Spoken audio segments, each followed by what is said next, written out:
कहानी की शुरुआत में हम देखते हैं कि दो बस हार्मोनी सिटी जा रही होती है, जो कि एक बर्फीला शहर है। ये लोग हार्मोनी इसलिए जा रहे होते हैं क्योंकि शहर में एक ज़ोंबीज़ वायरस फैल चुका है। इस वायरस ने सभी शहर के लोगों को ज़ोंबीज़ बना दिया है और यह सभी लोग अपनी जान बचाने के लिए एक दूसरे शहर में जा रहे होते हैं। बस में सभी लोग डरे हुए थे और इन सभी की रक्षा करने के लिए दो आर्मी सोल्जर भी थे। और बस में हमें एक औरत को दिखाया जाता है जिसका नाम था एनी, और उसके साथ उसकी छोटी बच्ची एमा उसके पास थी। एमा अचानक रोने लगती है। तभी एक आर्मी सोल्जर उसे जल्दी चुप करने को कहता है, लेकिन अचानक उनके सामने वाली बस रुक जाती है। एक बस में मौजूद सोल्जर उसे चेक करने जाता है, लेकिन वो दोबारा लौटकर नहीं आता है। ये देखकर दूसरा सोल्जर भी बाहर निकल जाता है, तो वही सोल्जर उस पर हमला कर देता है और वो बस में भी घुस जाता है। तभी वहाँ मौजूद जैक और पैट्रिक नाम के दो आदमी अंदर आने से रोक देते हैं और बस के गेट लगा लेते हैं। यहाँ पैट्रिक और जैक दोनों दोस्त हैं और पैट्रिक एनी का हस्बैंड भी है। सब में मौजूद जितने भी लोग होते हैं उनके पास ज़ोंबीज़ से लड़ने के लिए कुछ भी नहीं था। ये देखकर जैक बस से बाहर जाता है और एक सोल्जर की बंदूक उठाता है, लेकिन वहाँ पर वो सोल्जर एक ज़ोंबी बन चुका था और वो जैक पर भी हमला कर देता है। लेकिन इस दौरान जैक अपनी बंदूक से उस ज़ोंबीज़ को वहीं पर मार देता है, लेकिन बस का गेट खुला होने से बस में बहुत सारे ज़ोंबीज़ घुस जाते हैं और सभी लोग अपनी जान बचाने के लिए वहाँ से भागने लगते हैं। और जब वो बस से बाहर निकलकर भाग रहे होते हैं तो बाहर भी बहुत सारे ज़ोंबीज़ होते हैं जो कि उन पर हमला करने लगते हैं और हर तरफ ज़ोंबीज़ होने के कारण सभी लोग अपनी जान बचाने के लिए इधर उधर भागने लगते हैं। और इधर एनी अपनी बेटी के साथ एक कार में आकर छुप जाती है, लेकिन तभी वहाँ पर उसके पीछे से एक ज़ोंबी ने उस पर हमला कर दिया। तभी जैक समय पर पहुंचकर उस ज़ोंबी को मार डालता है और वे वहाँ से बच जाते हैं। और फिर जैक और पैट्रिक देखते हैं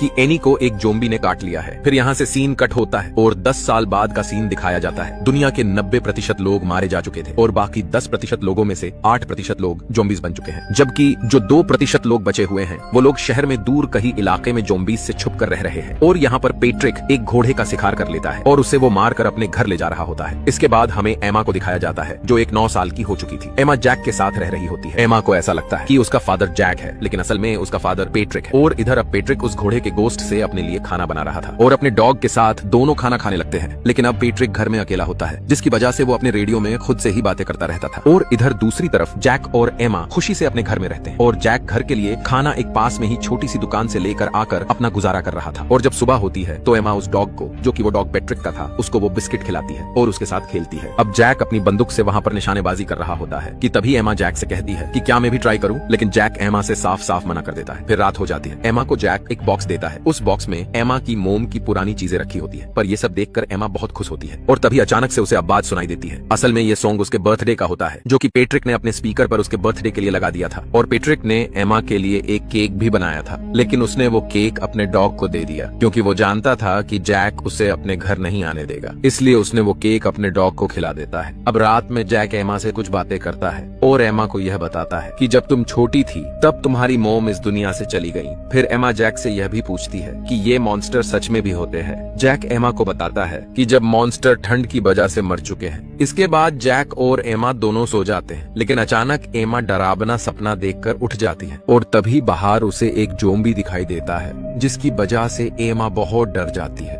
और एक कोने में छिप जाती है। और जब सुबह जैक अपने बेड पर नहीं देखता तो वो तुरंत पूरे घर में ढूंढता है और वह तभी एक बेड के नीचे छिपी मिलती है। जैक कहता है कि तुम बेड के नीचे क्यों छिपी हो, तो वह जैक को बताती है कि उसने रात में एक मॉन्स्टर को देखा था। और जैक कहता है कि वह एक सपना होगा, क्योंकि जब मॉन्स्टर ठंड की वजह से मर चुके हैं। और एमा ये भी कहती है कि अगर सब मॉन्स्टर मर चुके हैं तो मुझे बाहर क्यों नहीं जाने देते और सभी दरवाजे खिड़कियों पर लोग क्यों लगा कर रखते हैं। इस पर जैक एमा को कुछ भी जवाब नहीं देता है। जब एमा उस डॉग को बिस्किट खिलाने जाती है तो वो पैट्रिक को देखती है। पैट्रिक उससे थोड़ी ही बहुत बातें करता है और तभी वहाँ पर जैक आ जाता है। जैक पैट्रिक पर गुस्सा करता है और कहता है कि दूर रहो तुम एमा से। और फिर डॉग और पैट्रिक दोनों ही वहाँ से चले जाते हैं। इसके बाद दोनों एक शॉप पर जाते हैं। वहाँ से पैट्रिक अपने लिए कुछ सामान लेता है और तभी वहाँ पर उसे कुछ दिखाई देता है जिसे एक ज़ोंबी खा रहा होता है, जिससे डर कर वो तुरंत वहाँ से भागता है। लेकिन वो जल्दबाजी में एक पेड़ से जाकर टकरा जाता है और वो वहीं पर बेहोश हो जाता है। कुछ कुछ देर बाद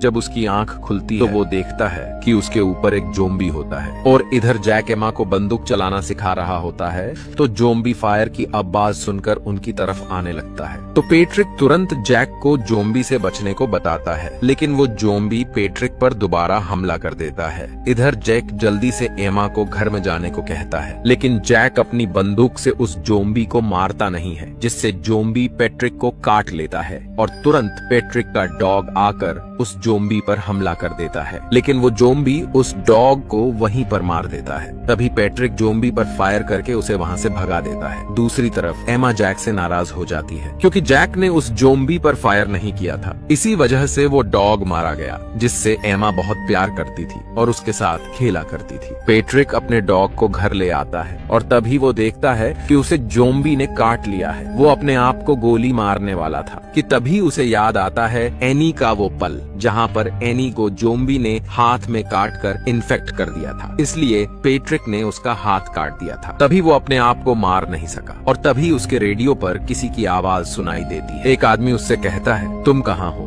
फिर पेट्रिक बताता है, मैं हारमोनी में हूँ और मुझे एक जोम्बी ने काट लिया है। तो वो आदमी कहता है, तुम्हारी मदद किसी ने नहीं की? पेट्रिक कहता है, उस समय जैक वहाँ पर था। फिर आदमी कहता है, उसने गलती की है, जैक को ऐसा नहीं करना था। अगली सुबह जैक अपने घर के दरवाजे और खिड़कियों को चारों साइड से अच्छे से बंद कर देता है। इसके बाद वो बाहर पेट्रिक को देखता है। जैक को अपने आप पर भरोसा नहीं हो रहा था कि पेट्रिक अभी तक जोम्बी नहीं बना था। अब एमा जैक से जिद करती है कि उसे अपनी मॉम के लिए कुछ फूल चाहिए, लेकिन जैक कहता है, हम बाहर नहीं जा सकते। एमा गुस्से में जैक से कहती है, मैं खुद बाहर जाकर ले आऊंगी। ये सुनकर जैक एमा की बात मान जाता है और वो खुद ही एमा के लिए फूल लेने बाहर चला जाता है। रास्ते में जैक को पेट्रिक का गिफ्ट मिलता है, जो पेट्रिक ने एमा के लिए लिया था। फिर जैक आगे निकल पड़ता है। आगे जाकर जैक को एक घर दिखाई देता है जिसमें कोई भी नहीं था, जिसके अंदर जैक को एमा के लिए कुछ फूल मिल जाते हैं। दूसरी तरफ पेट्रिक अकेला अपने घर में बैठा होता है और उसी समय उसे अपने रेडियो में उस आदमी की आवाज सुनाई देती है। वो आदमी उसे ये कह रहा था, तुम उस जैक को मार दो क्योंकि जैक ने तुम्हारी मदद नहीं की थी। लेकिन पेट्रिक उस आदमी से साफ साफ मना कर देता है। अब जैक घर आकर एमा को वो फूल देता है। एमा फूल देखकर बहुत ज्यादा खुश हो जाती है। कुछ फूल वो अपनी मॉम की फोटो के पास रख देती है और कुछ फूल बाहर ले जाकर उस डॉग के नाम कर देती है। अचानक पीछे से एक जोम्बी आ जाता है और एमा पर हमला कर देता है, लेकिन जैक वहाँ सही समय पर आकर उस जोम्बी को मार देता है, पर जैक को भी वो इन्फेक्ट कर देता है। लेकिन जैक उस जोम्बी को जैसे तैसे मारकर बेहोश कर देता है। फिर जैक एमा के पास गया, लेकिन वो जोम्बी उस पर फिर से हमला करने वाला था कि पेट्रिक अपनी बंदूक से उसे मार देता है। अब रात में जैक की नींद खुलती है तो वह देखता है कि घर में एमा कहीं दिखाई नहीं दे रही थी। इस वजह से वो उसे ढूंढते हुए पेट्रिक के घर आ जाता है। पेट्रिक ने अपने घर में उस जोम्बी के दोनों हाथ काटकर उसे बांध रखा था। पेट्रिक जैक को बताता है, हमें लगता था कि ये ठंड की वजह से मर जाते हैं, लेकिन इन जोम्बीज ने ठंड में रहना सीख लिया है। ये अपनी आंखों से नहीं देख पाते, लेकिन इनकी सुनने की शक्ति बहुत ज्यादा है। मुझे इनके काटने से इसलिए कुछ नहीं हुआ क्योंकि हम नेचुरली इम्यून हैं, इसलिए अब इनके काटने से हमें कुछ नहीं होगा। लेकिन जैक उदास था क्योंकि एमा उसे अभी तक नहीं मिली थी। लेकिन तभी अचानक उसके सामने एमा आ जाती है। ये देखकर जैक बहुत खुश हो जाता है और जैक उसे वापस घर ले जाता है। जब पेट्रिक अपने घर में होता है तब रेडियो पर एमा उससे बात करती है और कल रात उसे अपने घर डिनर पर बुलाती है। अगली रात पेट्रिक एमा के घर आता है, लेकिन एमा उसे पहचान नहीं पाती क्योंकि उसने अपनी दाढ़ी और बाल काट लिए थे। एमा ये देखकर पेट्रिक के गले लग जाती है और जैक भी उसे वो गिफ्ट दे देता है जो उसे रास्ते में गिरा हुआ मिला था। वही गिफ्ट वो एमा को दे देता है।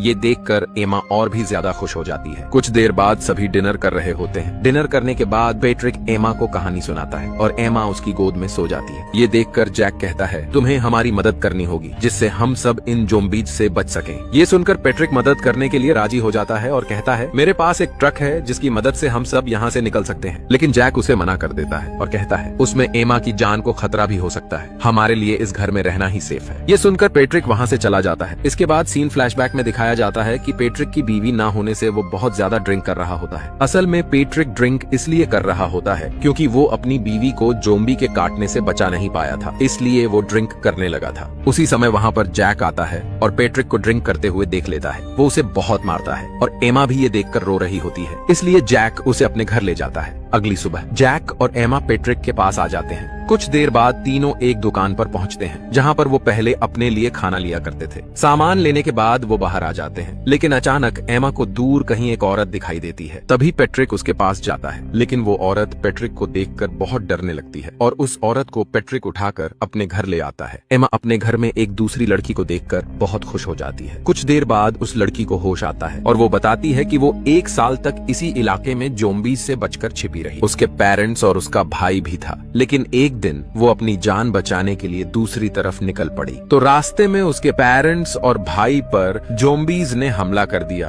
और उन्हें वहीं पर मार दिया। फिर उस लड़की को ज़ॉम्बीज़ की आवाज सुनाई देती है। तभी वो पेट्रिक की गन लेकर बाहर आती है और उस ज़ॉम्बी को हेडशॉट मार देती है, जिससे पेट्रिक को पता चलता है कि ज़ॉम्बीज़ को हेडशॉट मारने पर उन्हें मारा जा सकता है। लेकिन उस ज़ॉम्बी ने मरते वक्त अपनी आवाज से सभी ज़ॉम्बीज़ को बुला लिया था। इस वजह से पेट्रिक और जैक अपने घर के दरवाजे और खिड़कियां अच्छे तरीके से बंद करने लगते हैं और घर में रखे कुछ हथियार भी तैयार करने लगते हैं ताकि वो उन ज़ॉम्बीज़ को मार सकें। उसी समय ज़ॉम्बीज़ उनके घर के पास में आ जाते हैं। यह देख एमा को एक दूसरे रूम में छुपाकर बाहर से गेट लगा देता है। दूसरी तरफ सभी ज़ॉम्बीज़ घर के हर कोने से अंदर आने की कोशिश करते हैं, लेकिन अचानक एक ज़ॉम्बी एमा के पीछे आ जाता है। एमा को बचाने के लिए पेट्रिक दरवाजा खोलता है। अचानक वो ज़ॉम्बी उस पर हमला कर देता है। जैक भी वहाँ पहुँचता है और ज़ॉम्बीज़ में हेडशॉट लगाने की कोशिश करता है। दूसरी तरफ वो लड़की घर में तेज आवाज में गाना चला देती है, जिससे उन ज़ॉम्बीज़ के कानों में दर्द होने लगता है और इसका फायदा उठाकर वो लड़की भी ज़ॉम्बीज़ को मारने लगती है। इधर जैक भी गुस्से में ज़ॉम्बीज़ को मारने लगता है। अब एमा रेडियो के पास आती है